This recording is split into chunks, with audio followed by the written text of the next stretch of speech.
So the Rangers just had the press conference with Jacob DeGrom today, and that is another big signing for the Texas Rangers. Obviously, we spent big last offseason getting Corey Seager and Marcus Semien, obviously John Gray to help out the rotation. But this year, everybody knew going into the offseason that we needed starting pitching help. You don't have to be a stats nerd to know that. But after signing Bruce Bochy, it was evident that we were going to get starting pitching help. So we go out and get Jacob DeGrom, Andrew Heaney, who I think is going to be a nice little under-the-radar deal. We trade for Jacob DeGrom, who I still think could be a fifth starter for us if we don't get anybody else. But he could also be a nice little depth piece. But if you heard the press conference today, when we signed Jacob DeGrom, Chris Young was talking, it still looks like we are going to be aggressive. Well, let me rephrase that. I don't know if aggressive is the right word, but it still looks like we're going to be looking to add talent to the roster. CY specifically said you can never have too many pitchers. And who is still on the free agent market? Yes, that is Carlos Rodon. Does the signing of Andrew Heaney put us out of the running for Rodon? I don't think so. However, I think the Rangers would more likely, with that signing of Heaney, we do have a starting five right now. It's obviously Jacob DeGrom. I would argue it would go John Gray, Martin Perez, Andrew Heaney. I feel like those three are a toss-up. And then obviously Jake Odorizzi. And we do have some depth now, which is kind of crazy. With Dane Dunning, we'll see how he responds from his injury. We have Glenn Otto, we have Cole Reagans. However, I don't have that much faith in those two. And then we have the young minor league prospects that are coming up the ranks. Owen White, Jack Leiter, Kumar Rocker. However, those guys are still a little bit a ways, but it's still nice to know that you have some depth.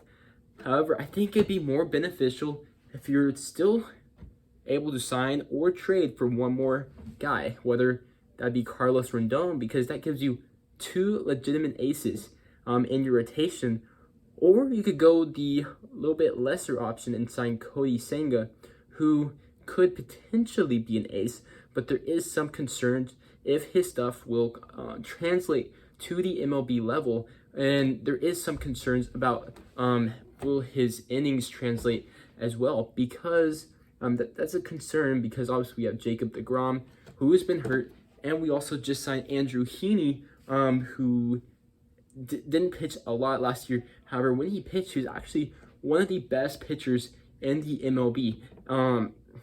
So that is a concern, but I do think those guys would easily slide in. Obviously, Rodon would be your number two. Senga, I could argue, would be your number two or your number three. However, another guy you could look at is Pablo Lopez in a trade.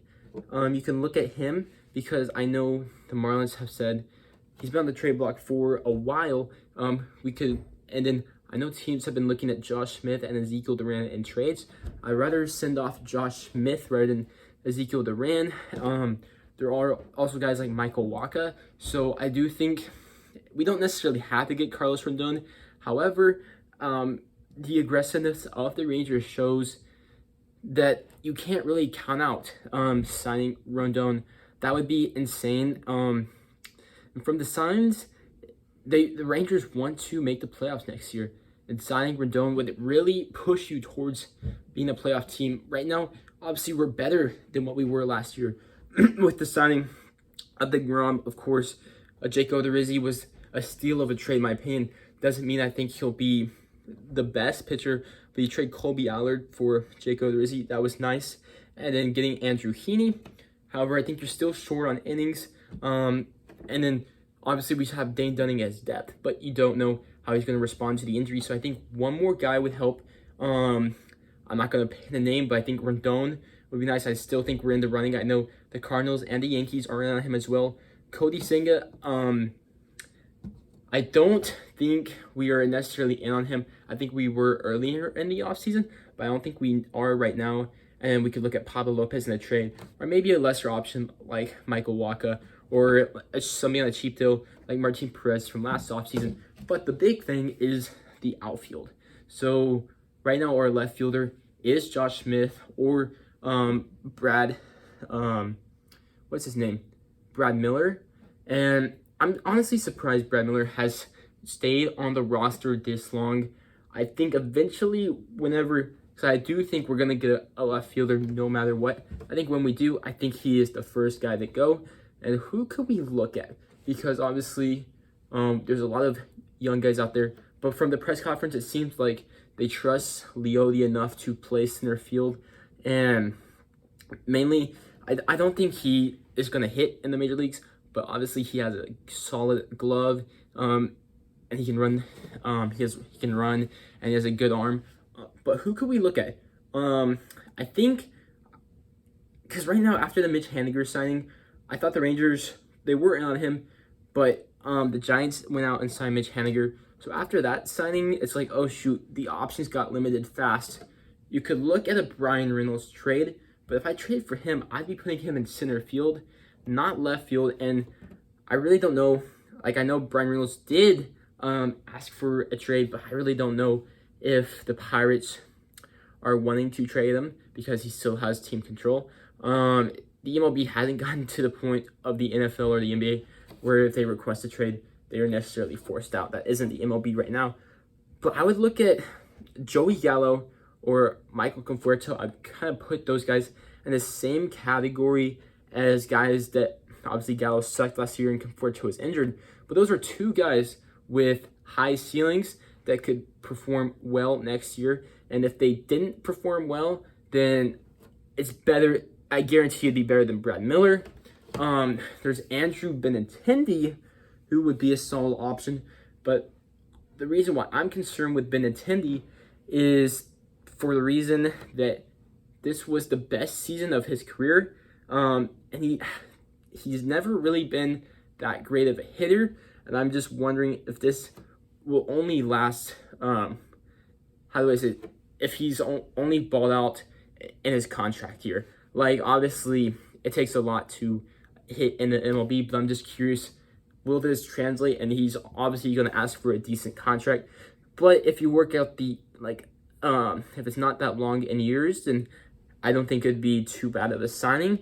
And then an interesting one is maybe trading for Gleyber Torres.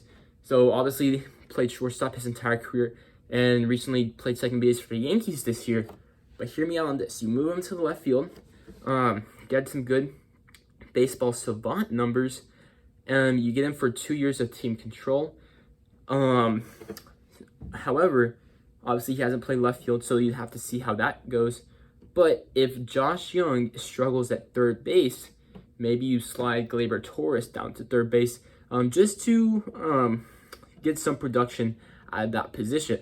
Because, yes, that wouldn't be the best fit for Torres because he isn't the best fielder and doesn't have the strongest arm.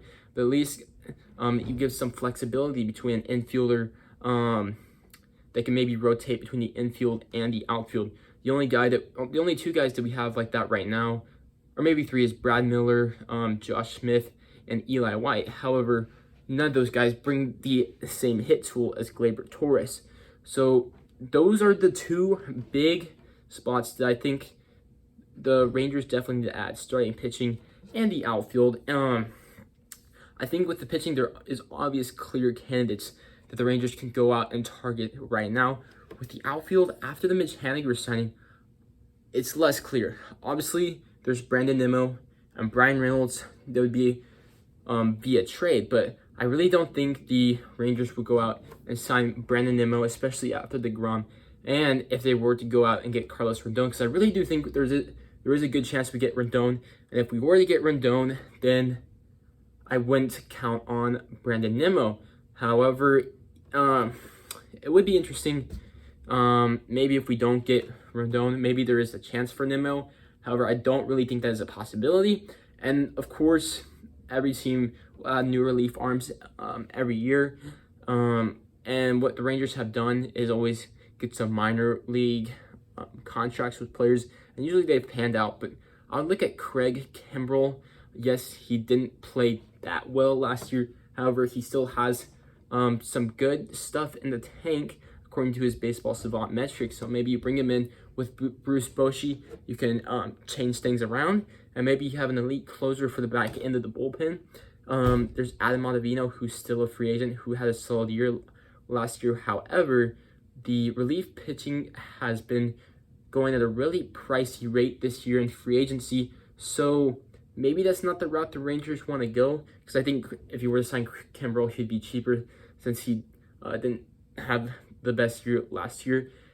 And you could look to a trade with, I think, the Detroit Tigers, because they're the one team that's definitely going to be a seller who actually has a decent bullpen. They just traded Joe Jimenez, who I wish the Rangers were to have acquired, but it is what it is. But honestly, it's been a really good offseason so far, and we're definitely still going to make some moves. If it were in the ideal world, I think I'd go Rendon, and then maybe for the outfield's really weird. But let's just say Gleyber Torres. I really don't know for the outfield. I'm curious what the Rangers are thinking. The situation in the outfield is less than ideal in free agency, but maybe they would look for a trade. We will see. There could be Seth Brown of the Oakland Athletics, and maybe you do a platoon with Seth Brown, who could hit right-handed pitching, and maybe Mark Mathias for the left-handed pitching. So we'll just see how the offseason unfolds. I've been refreshing Twitter every single second and looking at the Discord for new tweets. But if you aren't on the Discord, check that out. And if you liked the video, please give it a thumbs up and subscribe. And I'll see you on the next one. Peace.